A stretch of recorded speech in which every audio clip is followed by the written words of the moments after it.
অঞ্চলে শ্রাবণ মাসের শুক্লা তৃতীয়া তিথি থেকে শুরু হয় এই পূর্ণিমা, শ্রাবণের পূর্ণিমা পর্যন্ত 13 দিন। কিন্তু আমাদের এই বঙ্গদেশে, আমাদের এই বাংলাদেশে আমরা একাদশী থেকে আমরা পূর্ণিমা পর্যন্ত আমরা জুলন উৎসব পালন করে থাকি 5 দিন, তাই না ভক্তরা? তবে জুলন সম্পর্কে আজকে আলোচনা করব। তার আগে আমরা একটু গৌর কথায়, আমরা গৌর চরণে আশ্রিত হয়ে আগে সেই গৌর কথা আমরা রস আস্বাদন করব। তারপর ধীরে ধীরে নবদ্বীপ ধাম থেকে আমরা বৃন্দাবনে চলে যাব। গীতায় গৌর হরিব। শুধু ভক্তগণ, আজকে যে স্থানে আমরা বসে আছি এটা নবদ্বীপ ধাম। যারা বৃন্দাবনে ভজন করে, বৃন্দাবনের একজন সিদ্ধ বাবাজি, জগন্নাথ বাবাজি, সিদ্ধ পুরুষ, ভজন করতে করতে বৃদ্ধ হয়ে গেছে। তো শেষ বয়সে তিনি ওনার গাঁটটি ফুসকা গুল করে উনি বৃন্দাবন ত্যাগ করে নবদ্বীপ ধামে চলছেন, গৌর দেশে। ভক্তরা বলছে, বাবাজি সারা জীবন বৃন্দাবনে ভজন করলেন, রাধারানীর চরণে আশ্রয় নিলেন, তবে শেষ বয়সে কেন আপনি নবদ্বীপে যাচ্ছেন, গৌর দেশে যাচ্ছেন? তার উত্তরে বলেন, বাবারে, বৃন্দাবনে অপরাধ করলে ক্ষমা নেই। কৃষ্ণ যখন ননি চুরি করেছিল, কলসি ভেঙেছিল, মা যশোদা কৃষ্ণকে দড়ি দিয়ে বেঁধে ফেলেছিল, শাস্তি দিয়েছে। বৃন্দাবনে কোনো অন্যায় করলে, অপরাধ করলে তাকে শাস্তি ভোগ করতে হয়। কিন্তু নবদ্বীপে আমার গৌর সুন্দর শত শত কলসি ভেঙে ফেলেছে, কিন্তু মা কখনো গৌর সুন্দরকে শাস্তি দেয়নি। শচীদেবী কখনো গৌর সুন্দরকে শাস্তি দেয়নি। বারবারই যতবার গৌরাঙ্গ মহাপ্রভু দুষ্টামি করেছে, ততবার মা কি করেছে? মা ক্ষমা করে দিয়েছে, সচী মাতা। তাই বৃন্দাবনে ক্ষমা নেই অপরাধ করলে, তাই নবদ্বীপে যাচ্ছি শেষ বয়সে ভজন করে, গৌরের চরণে আশ্রয় নিয়ে দেখি ক্ষমা পাই কিনা। আমার শত জনমের গৌর মণ্ডলে যেতে পারলেই আমার শত জনমের অপরাধ ক্ষমা হয়ে যাবে। তাই বলব, আজকে আমরা সেই স্থানে বসে আছি।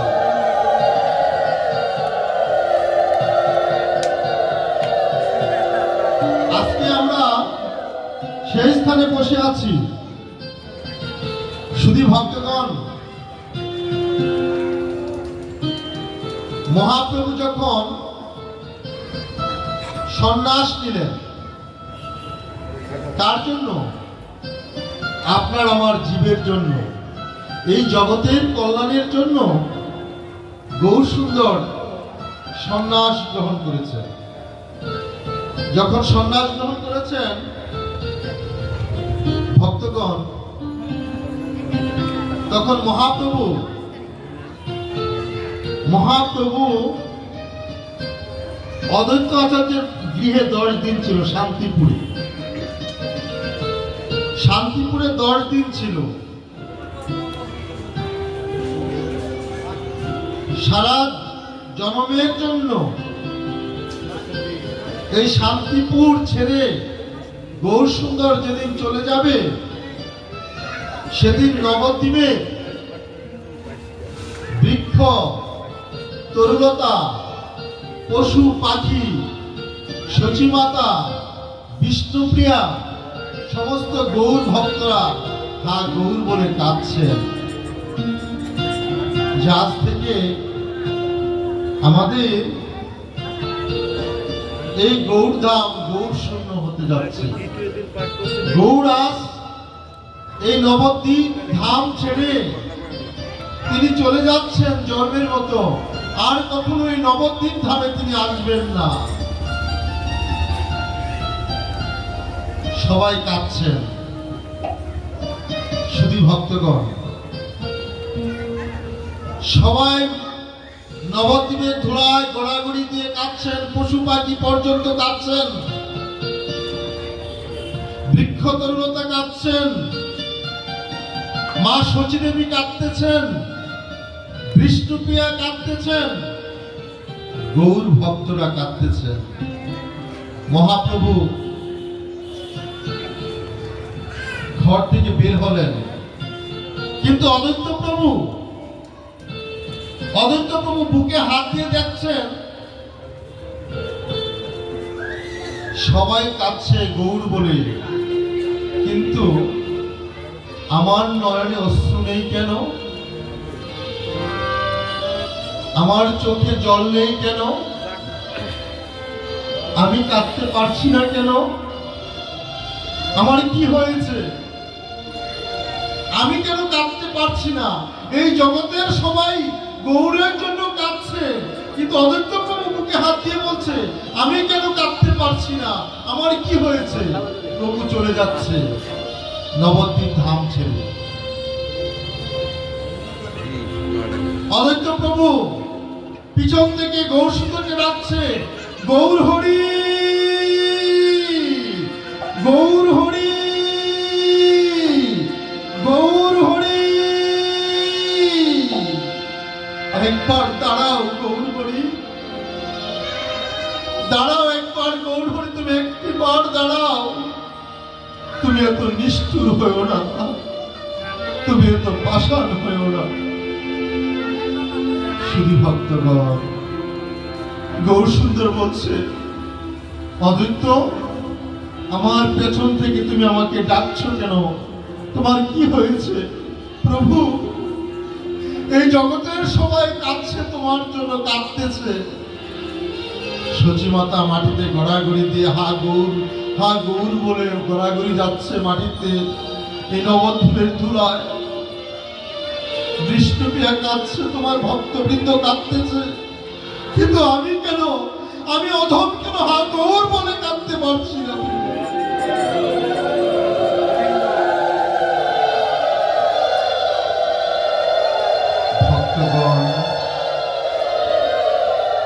ভক্তগণ গৌর সুন্দর বলছে কি জানেন?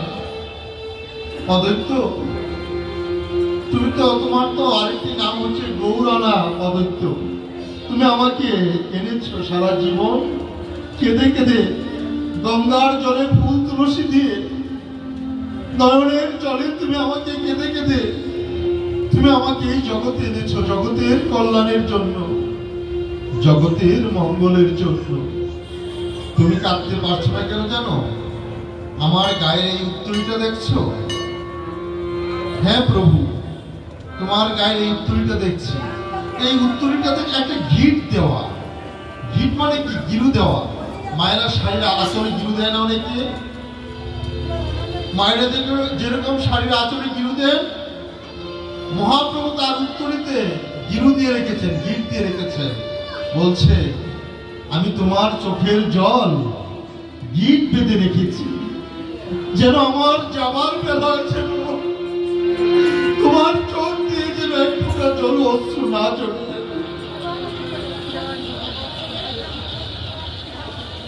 ভক্তগণ আদিত্য প্রভু বলছে কি করেছো প্রভু? তুমি গিট দিয়ে কেন রেখেছো? আমার চোখের জল বেঁধে রেখেছো কেন? বলছে অদ্বৈত আমার যাবার বেলা মা কাঁদতেছে, আমার স্ত্রী কাঁদতেছে, এই নবদ্বীপের আকাশ বাতাস কাঁদতেছে, বৃক্ষ তরুণতা কাঁদতেছে। সবাই যদি কাঁদে, সবাই যদি কান্নায় ভেঙে পড়ে, তাদেরকে সান্ত্বনা কে দেবে? আমার মাকে সান্ত্বনা কে দেবে? তাই তোমার চোখ দিয়ে যেন এক ফোঁটা জল না পড়ে, তাই আমি তোমার চোখের জল বেঁধে রেখেছি। অদ্বৈতবাবু চিৎকার করে বলছে, গৌরহরি, গৌরহরি, তুমি কি করেছো? কি করেছো প্রভু? গৌর বলে যদি একবার কাঁদতে নাই পারলাম, মায়েরা, গৌর বলে যদি একবার তারা যদি না পড়লো, তাহলে মানব জন্ম বৃথা, এই পৃথিবীতে আসা বৃথা। গৌরহরি, গৌরহরি, গৌরহরি, তুমি আমায় কৃপা করো, আমায় একটিবার করুণা করো গৌরহরি। তোমার তোমার আতুল চরণে আমার এই প্রার্থনা, আমি যদি গৌর বলে না কাঁদতে পারি, তাহলে আমার এই মানব জন্ম বৃথা।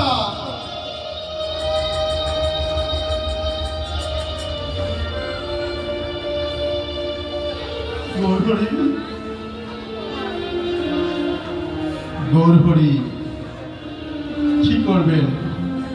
ভক্তের অধীন ভগবান, ভক্তের অধীন তো ভগবান। তাই গৌরহরি গিট খুলে দিলেন, গিরুটা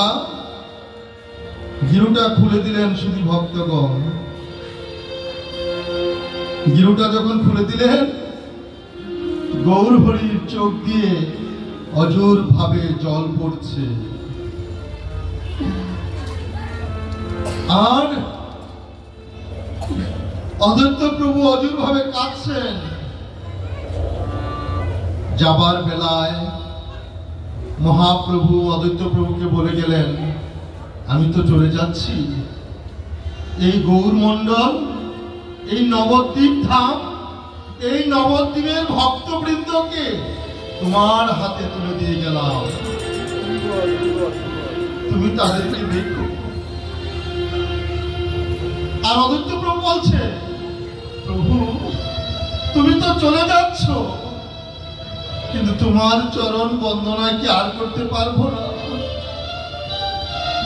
তোমার চরণ স্পর্শ করে কি আহা গৌর বলে আর ডাকতে পারবো না?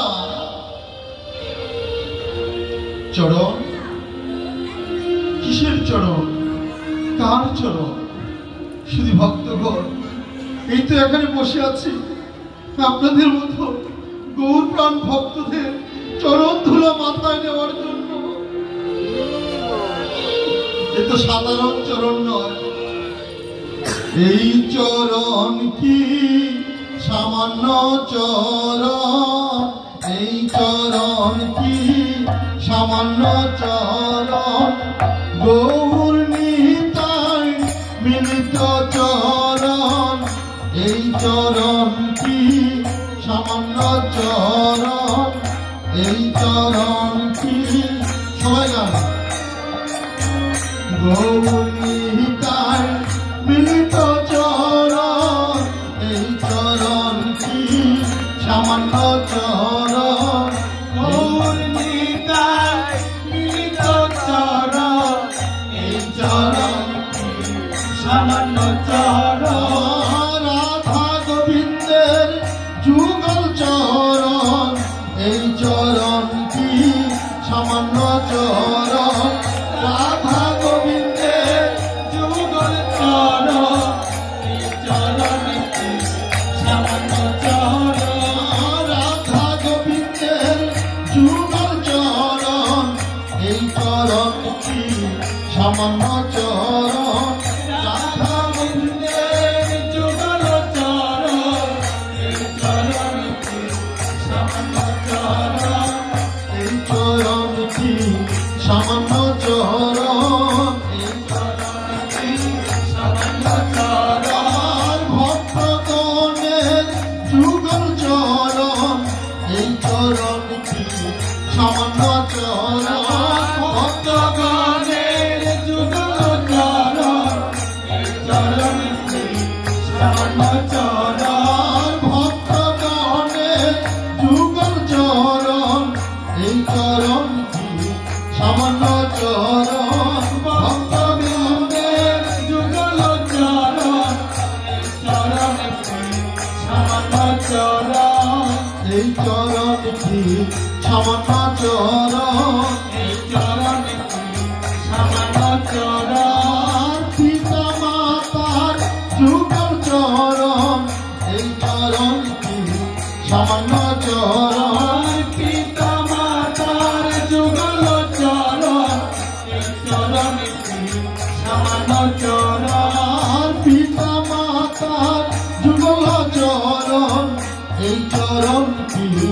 সামান্য চরণ, পিতা মাতার যুগল চরণ, এই চরণ কি সামান্য চরণ, এই চরণ কি সামান্য চরণ, এই চরণ কি সামান্য চরণ, এই চরণ কি সামান্য চরণ, এই চরণ কি সামান্য চরণ, গুরুদেবের মিলিত চরণ, এই চরণ কি সামান্য চরণ, গুরুদেবের মিলিত চরণ, এই চরণ কি সামান্য চরণ, আমার গুরুদেবের মিলিত চরণ, এই চরণ কি সামান্য চরণ, গুরুদেবের মিলিত চরণ, এই চরণ কি সামান্য চরণ, এই চরণ কি সামান্য চরণ, এই চরণ কি সামান্য চরণ, এই চরণ কি সামান্য চরণ, চরণ কি সামান্য চরণ, আমার রাধা গোবিন্দের মিলিত চরণ, এই চরণ কি সামান্য চরণ, রাধা গোবিন্দের মিলিত চরণ, আমার গৌরীকার মিলিত চরণ, এই চরণ কি সামান্য চরণ, গৌরীতায় মিলিত চরণ, এই চরণ কি সামান্য চরণ, আমার গৌরীকার মিলিত চরণ, এই চরণ কি সামান্য চরণ, গৌরীতায় মিলিত চরণ, এই চরণ কি সামান্য চরণ, এই চরণ কি সামান্য চরণ, এই চরণ কি এই চরণ কি সামান্য চরণ, সামান্য চরণ, চরণ কি সামান্য চরণ। জয় নিতাই, নিতাই গৌর হরি হরি। গৌর সুন্দর মায়েরা, গৌর সুন্দর চলছে নবদ্বীপ ছেড়ে, কিন্তু নবদ্বীপ ছেড়ে যাওয়ার আগে যখন নবদ্বীপের আঁকাবাঁকা পথ ধরে আমার গৌর সুন্দর হাঁটতেছেন, তখন আপনাদের মতো ভক্ত গোষ্ঠীদেরকে নিয়ে নাম সংকীর্তন করছেন জীব উদ্ধারের জন্য। মহাপ্রভু হরি নাম করছেন জীব উদ্ধারের জন্য। ভক্তগণ, ভাগ্যের কি নির্মম পরিহাস।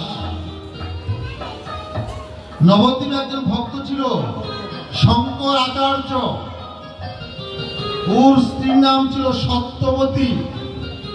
সত্যবতীর দুধের একটা শিশুর নাম ছিল গোপাল। মহাপ্রভু যখন নগর কীর্তন করছেন ভক্ত গোষ্ঠীদেরকে নিয়ে, তখন সত্যবতী রান্নার জন্য বটিতে লাউ কাটতেছে। লাউ চিনেন তো আপনারা? লাউয়ের তরকারি খান তো? ওই লাউ কাটতেছে, কুচি কুচি করে লাউ কাটতেছে, আর কুলের মাঝে সেই দুধের শিশু গোপালকে দুধ খাওয়াচ্ছে। গোপাল চুষে চুষে মায়ের স্তনদুধ পান করছে, আর এদিক দিয়ে সত্যবতী গৌড়ের নামে দিশেহারা হয়ে গেছে, প্রেমে মত্ত হয়ে গেছে। লাউ কাটছে আর বলছে, হা গৌর, হা গৌর, হা গৌর, এ কি নাম শোনাচ্ছ তুমি? তোমার নামে যে আমি আর ঘরে থাকতে পারছি না, তোমার নামে যে আমি আর ঘরে থাকতে পারছি না প্রভু, এ কি নাম শোনাচ্ছ? ভক্তগণ, কি হয়েছে জানেন? কুলে যে শিশুর বাচ্চা, শিশু বাচ্চাটি দুধে ওই লাউ মনে করে ওই নামে প্রেমে ডুবে থেকে ওই কুলের বাচ্চাটাকে লাউ মনে করে বটি দিয়ে কুচি কুচি কুচি কুচি করে কেটে ফেলেছেন। কোন মা তো পারবে না তার সন্তানকে কেটে ফেলতে, কিন্তু বাহ্য জ্ঞান নেই, চৈতন্য নেই, দিশেহারা হয়ে আছে নামে প্রেমে ডুবে। ভক্তগণ, শুনেছিলাম না, চৈতন্য চরিতামৃতে গ্রন্থে আছে, মহাপ্রভু যখন ঝাড়খণ্ড দিয়ে হরিনাম করছে জঙ্গলের পথ ধরে, দুবাহু তুলে মহাপ্রভু যখন হরিনাম করছে, হরিহরে নম কৃষ্ণ যাদবাই নম, যাদবাই কেশবাই মাধবাই নম, দুবাহু তুলে যখন ঝাড়খণ্ড দিয়ে হরিনাম করছে, ওই মহাপ্রভুর সাথে বাঘ সিংহ পর্যন্ত নেচে নেচে হরিনাম করেছে। কিন্তু দুঃখের বিষয়, আমরা হরিনাম করলে একটা ব্যাঙ্গন আসে না।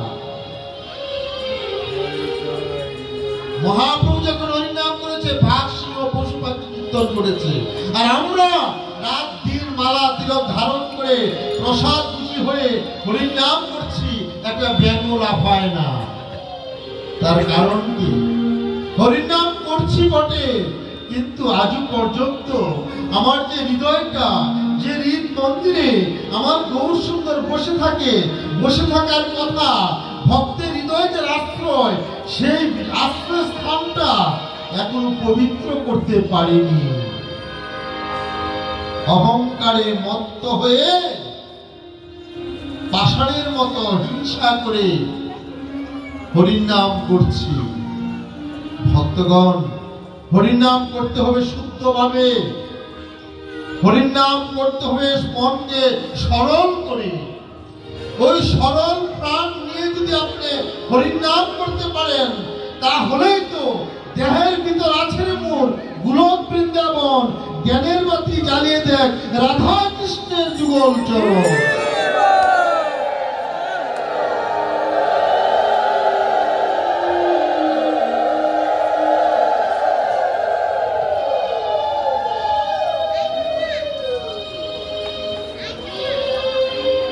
কোথায় ছিলাম? সত্যবতী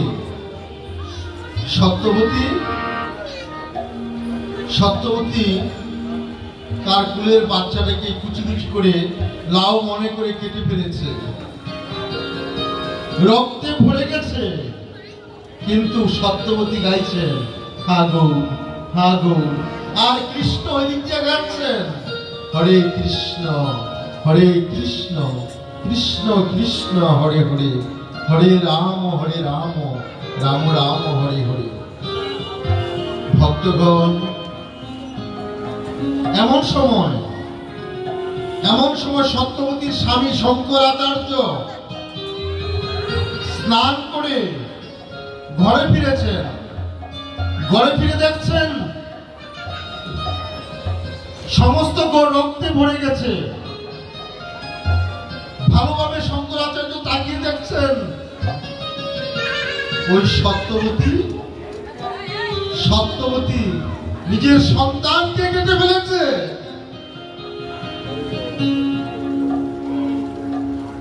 শঙ্করাচার্য তার স্বামী, সত্যবতীর স্বামী চিৎকার করে বলছে, সত্যবতী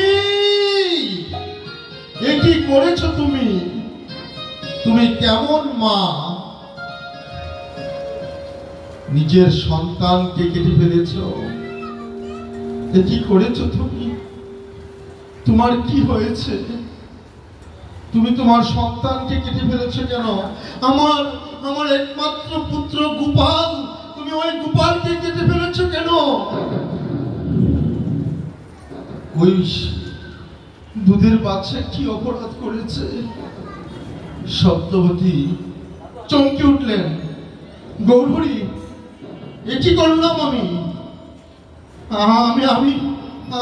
এ কি করলাম?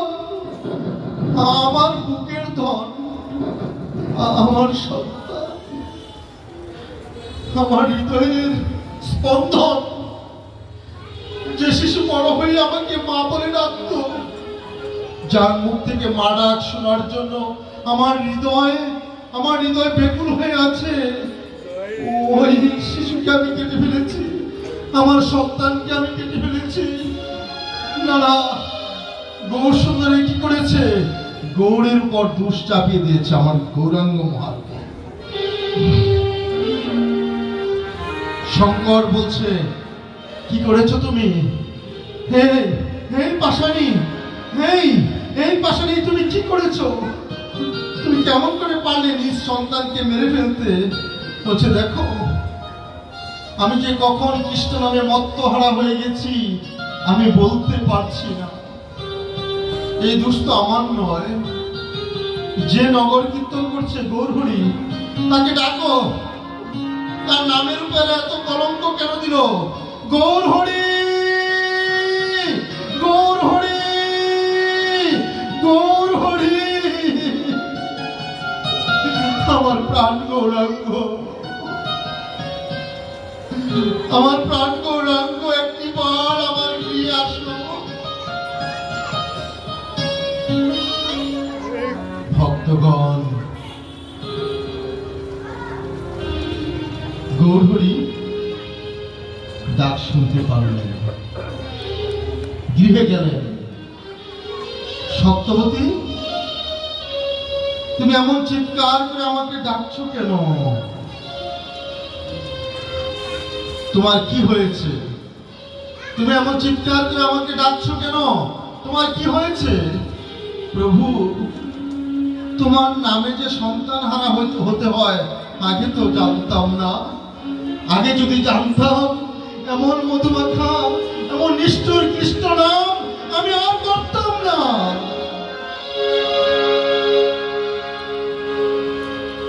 কি হয়েছে? তুমি যখন নগর কীর্তন করতেছিলে, তোমার নামে প্রেমে বিভোর হয়ে আমার সন্তানকে আমি মেরে ফেলেছি।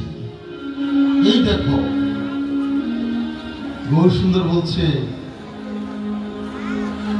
তোমার সন্তানের ওই টুকরোগুলো, দেহের টুকরোগুলো আমার কাছে দাও, আমার কাছে দাও। গৌর সুন্দর ওই মৃত শিশুর সেই মাংসের টুকরোগুলো গৌর সুন্দর নিজ হাতে নিয়ে বুকে ধারণ করে গৌর সুন্দর গাইছেন, ভজ কৃষ্ণ কহ কৃষ্ণ নহ কৃষ্ণের নাম হে, ভজ কৃষ্ণ কহ কৃষ্ণ নহ কৃষ্ণের নাম হে, ভজ কৃষ্ণ কহ কৃষ্ণ নহ কৃষ্ণের নাম হে, ভজ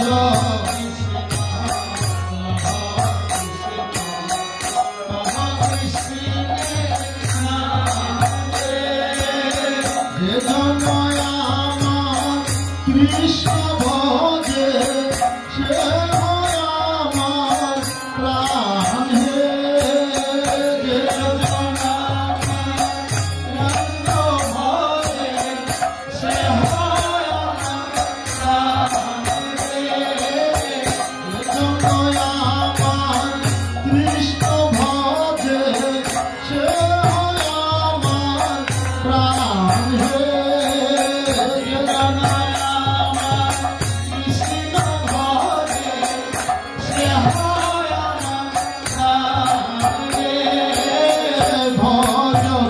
কৃষ্ণ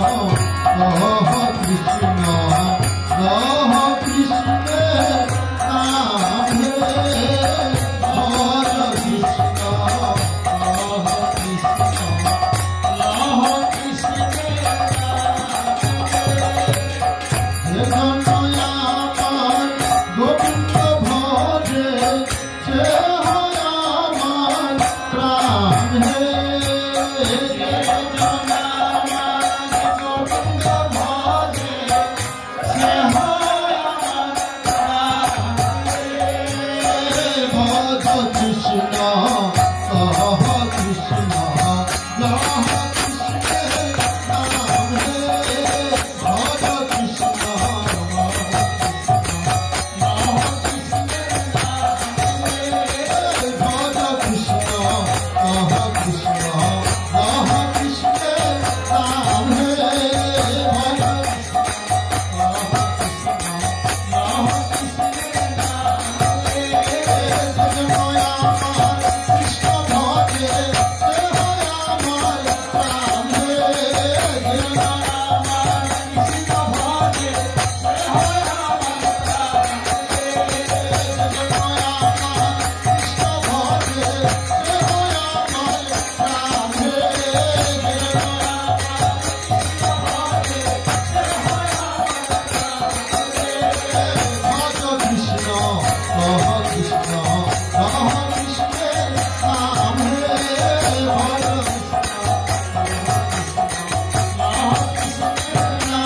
ভক্তগণ, গৌর সুন্দর যখন ওই দেহের টুকরোগুলো বুকে ধারণ করে কৃষ্ণ নাম করেছেন, ওই মৃত সন্তান কৃষ্ণ নামে হরির নামে জীবিত হয়ে গেলেন।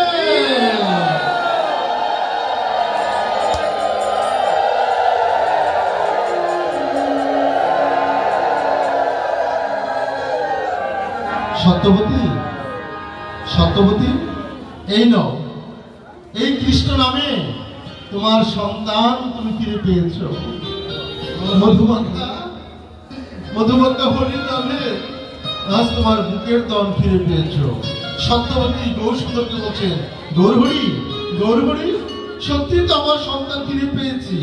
তখন গৌরের কুল থেকে, সত্যবতী গৌরের কুল থেকে তার সন্তানকে কুলে জড়িয়ে নিয়ে সত্যবতী গাইছেন, ভজ গৌরাঙ্গ কহ গৌরাঙ্গ লহ গৌরাঙ্গের নাম হে, ভজ গৌরাঙ্গ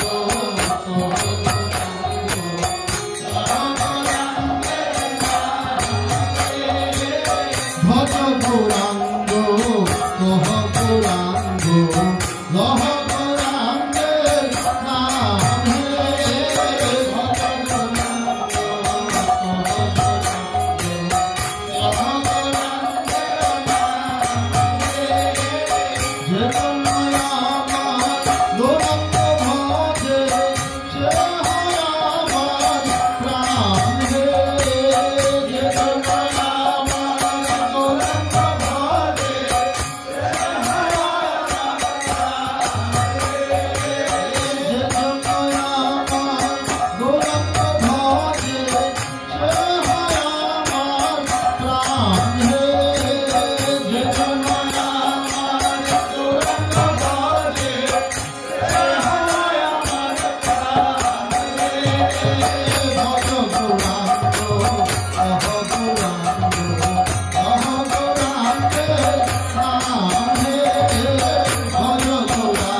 সত্যবতী গৌর সুন্দর গাইলেন কৃষ্ণ নাম, আর সত্যবতী গাইলেন গৌর নাম। যেই কৃষ্ণ সেই গৌর, ভজ নিষ্ঠার সেই। যিনি গৌর তিনি কৃষ্ণ। সেই দাপরের কৃষ্ণ আজকে করির গৌর সুন্দর, তিনি রাধার ভাবকান্তি নিয়ে এই জগতের কল্যাণের জন্য এসেছেন। ভক্তগণ, তিনি রাধার ভাবকান্তি নিয়ে এই জগতের কল্যাণে এসেছেন। যাই হোক, আমরা এখন ঝুলন সম্পর্কে আমরা আস্বাদন করব, কারণ যেই মূল অনুষ্ঠান, ওই মূল অনুষ্ঠান সম্পর্কে যদি আলোচনা না করা হয় তাহলে এটা অপূর্ণ থেকে যায়। আগামীকালই ঝুলন শেষ, আগামীকালই ঝুলন শেষ হয়ে যাবে। তাই আমরা মহাপ্রভু কিভাবে ঝুলনে উঠলো, রাধা কৃষ্ণ কিভাবে ঝুলনে উঠলো, আমরা আজকে আস্বাদন করব। তার আগে আসুন আমার শিষ্য RTV শিল্পী তার মুখে, তার শ্রীমুখে একটি ভজন শুনি। নিতাই গৌর হরি।